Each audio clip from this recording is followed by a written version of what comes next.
कहते हैं कि success is the sum of a small effort repeated. मतलब कि सफलता उसी को मिलती है जो छोटे छोटे एफर्ट्स को बार बार लगातार प्रयास करता है। ये मैं नहीं कह रहा हूँ, ये आर कॉलियर्स ने बहुत पहले ही कर दिया है। यानी अगर आप वाकई एम्स जैसे बड़े मेडिकल कॉलेज में जाना चाहते हैं तो आपका प्रयास रेगुलर होना चाहिए, रिपीटेड होना चाहिए। ऐसा नहीं कि आज आपने 10 घंटा पढ़ लिया और कल आप एंजॉय कर रहे हैं, बर्थडे पार्टी मना रहे हैं, तो मेरा दावा है कि इस जन्म में आप डॉक्टर नहीं बन पाएंगे।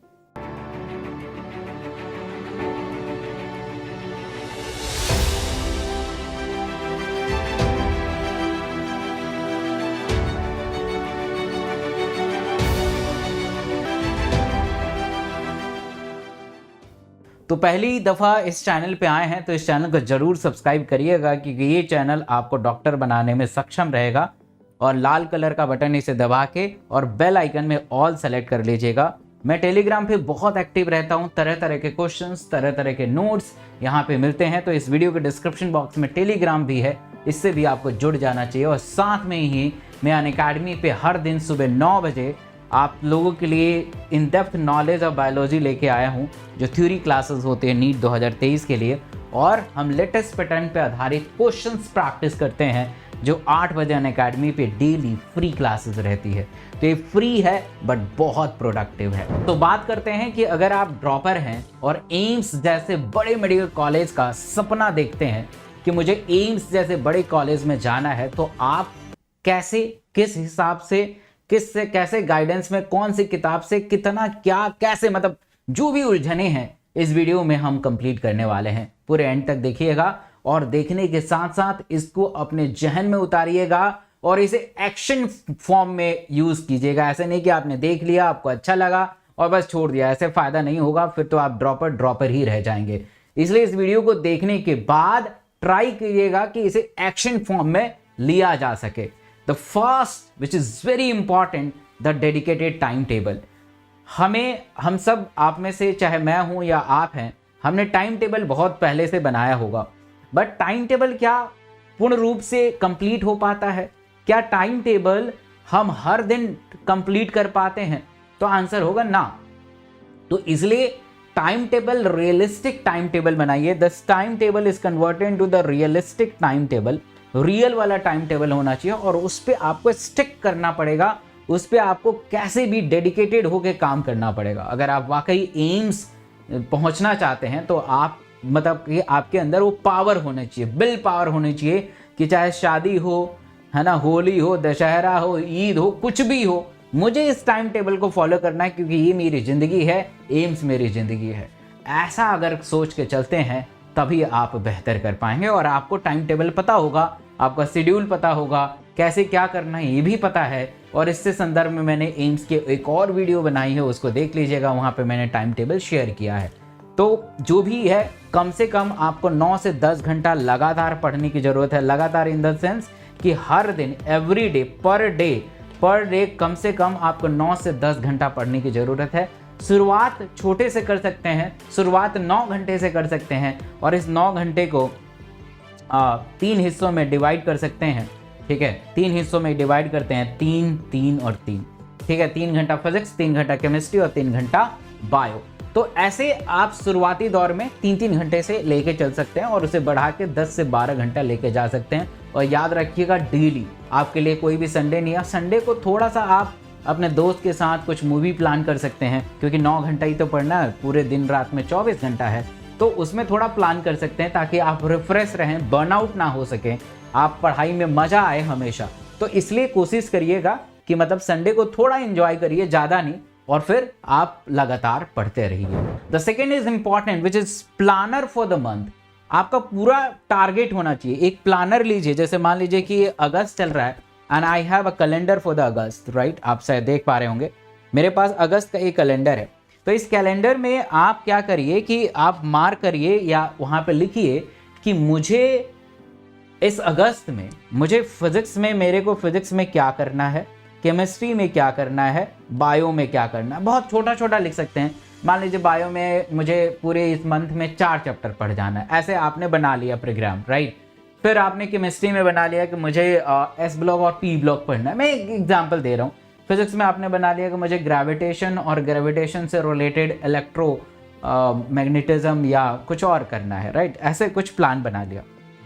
ये पूरा मंथ का प्लानर होगा कि मंथ में आपको ऐसे करना है। अब मंथ में 4 वीक होते हैं, तो आप प्लान फॉर द वीक बनाइए कि उस वीक का क्या प्लान होगा कि इस सप्ताह में मुझे बायोलॉजी के 4 चैप्टर करने हैं, तो मैं एटलीस्ट 1 या 1.5 चैप्टर अच्छे से कर पाऊँ।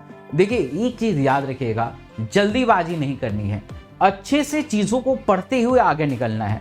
आप जल्दीबाजी करेंगे आपकी क्वालिटी खराब हो जाएगी। अगर क्वालिटी खराब हो जाएगी तो नीट में मतलब कि नीट के मेडिकल कॉलेज जो नॉर्मल मेडिकल कॉलेज हैं वो तो मिलेगा भी नहीं, एम्स तो भूल ही जाइए।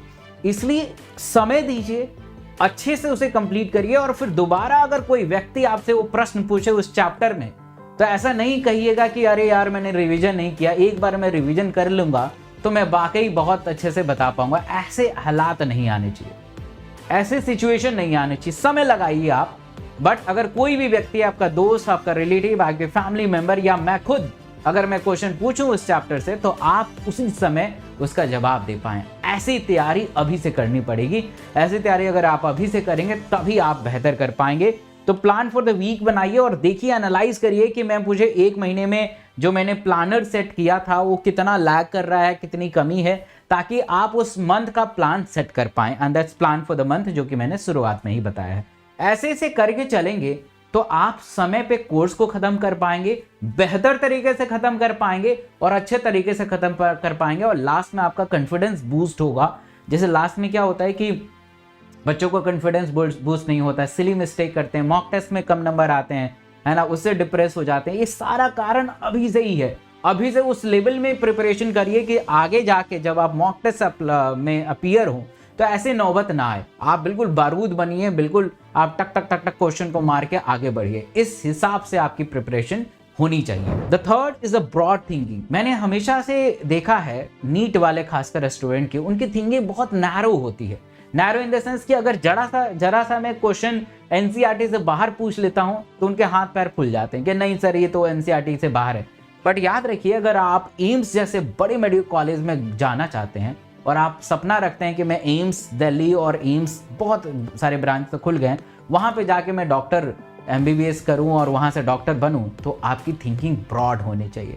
Yes, you should stick on the NCERT, no doubt, NCERT से ही क्वेश्चन आते हैं, बट येस आपके लिए अपने माइंड में थोड़ा सा दरवाज़ा खोल के रखिए कि कुछ एक्स्ट्रा चीज़ें आ जाएं, कुछ बहुत ज़्यादा एक्स्ट्रा नहीं, कुछ एक्स्ट्रा चीज़ें आ जाएं तो उसको भी रिसीव करने की पावर आनी चाहिए, राइट। अब ऐसा एक्स्ट्रा नहीं कि आपको BSc और MBBS की पढ़ाई की जाएगी, मतलब थोड़ा बहुत एक्स्ट्रा जो आपकी सिलेबस से रिलेटेड हो, क्योंकि एम्स देने जा रहे हैं। अब देखिए वहाँ पे सर्जन रीजन होता है, आपने देखा होगा नीट में सर्जन रीजन भी आते हैं, स्टेटमेंट वाइज क्वेश्चन आते हैं, मैच द फॉलोइंग आते हैं, क्वेश्चन का लेवल कितना बेहतर हो रहा है। तो आपका जब क्वेश्चन का लेवल बेहतर होगा, तो अगर आपने थ्योरी अगर बेहतर लेवल से पढ़ा है तभी तो आप क्वेश्चन भी बेहतर लेवल से कर पाएंगे, नहीं तो कहाँ से क्वेश्चन कर पाएंगे। इसलिए you should practice the quality question. मैं अब इस चैनल पे हर दिन 11 बजे आपको क्वालिटी क्वेश्चन प्रैक्टिस कराने जा रहा हूँ, ट्यूसडे, थर्सडे और सैटरडे को। एक बार क्लास में आइए, आपको रियलाइज हो जाएगा कि क्या लेवल है क्वेश्चन का, राइट। तो this is a broad thinking should be adopted. Fourth is regularity. मैंने अक्सर देखा है कि कोई भी कोर्स शुरू होता है या खुद आप अगर प्लान सेट करते हैं तो आप 2-4 दिन रेगुलर रहते हैं, फिर धीरे धीरे आपका जो पैराग्राफ है धीरे धीरे डाउन होने लगता है, आप बिल्कुल डाउन में चले जाते हैं। ऐसा नहीं करना है। ऐसा अगर करेंगे तो आप इस जन्म में डॉक्टर नहीं बन पाएंगे, ट्रस्ट मी। इसलिए आपकी रेगुलरिटी बहुत अच्छी होनी चाहिए। मैं समझ सकता हूँ कि इसमें बहुत ज़्यादा समय लगता है, बहुत कठिन जटिल प्रक्रिया है रेगुलरिटी, बट यस हम इंसान हैं, हम तो -50 डिग्री सेंटीग्रेड में भी रहते हैं। सोचिए कि हमारे भारत के सैनिक जो सियाचिन में हैं वो कितने अडप्टेड हैं, कितने जुझारू हैं कि उनके हाथ सुन्न हो जाते हैं, हाथों के उंगलियों को काटना पड़ सकता है ताकि इन्फेक्शन हमारे शरीर में ना पड़े, हाइपोक्सिया हो जाता है, शरीर में ऑक्सीजन की कमी हो जाती है, फिर भी वो डटे हुए हैं और इनकी बॉडी ऐसे अडप्ट है। तो आप 10 घंटा नहीं पढ़ सकते हैं, 10 घंटा आप रोज नहीं पढ़ सकते हैं। क्या आप कोई क्लास आपके टीचर ले रहे हैं तो उस क्लास में जाके बैठ के पढ़ नहीं सकते हैं? अगर ये नहीं कर सकते हैं तो आपका जन्म इस धरती के ऊपर डॉक्टर बनने के लिए नहीं हुआ है। भले ही आपको थोड़ा सा पिंच करे बात, अच्छा ना लगे, बट ये बात बहुत कड़वा सच है कि अगर आप डॉक्टर बनना चाहते हैं तो आपको हार्ड वर्क से गुजरना पड़ेगा, क्योंकि आगे की ज़िंदगी बहुत कठिन है। आगे की ज़िंदगी आपको कठिन परिश्रम से ही गुजारनी होती है, चाहे वो MBBS हो या PG हो। तब जाके जब आप PG कर लेते हैं, SRship 3 साल का कर लेते हैं, तब थोड़ी सी लाइफ जो है स्मूथ हो जाती है। बट अभी का दौर मेहनत का दौर है, ताकि आने वाला कल आपका बेहतर हो सके। इसी के साथ अलविदा। वीडियो कैसे लगे इस वीडियो के कमेंट सेक्शन में ज़रूर बताइएगा, और मुझे ये भी बताइएगा कि इन चारों में से आप इस समय क्या फॉलो कर रहे हैं। Thank you so much.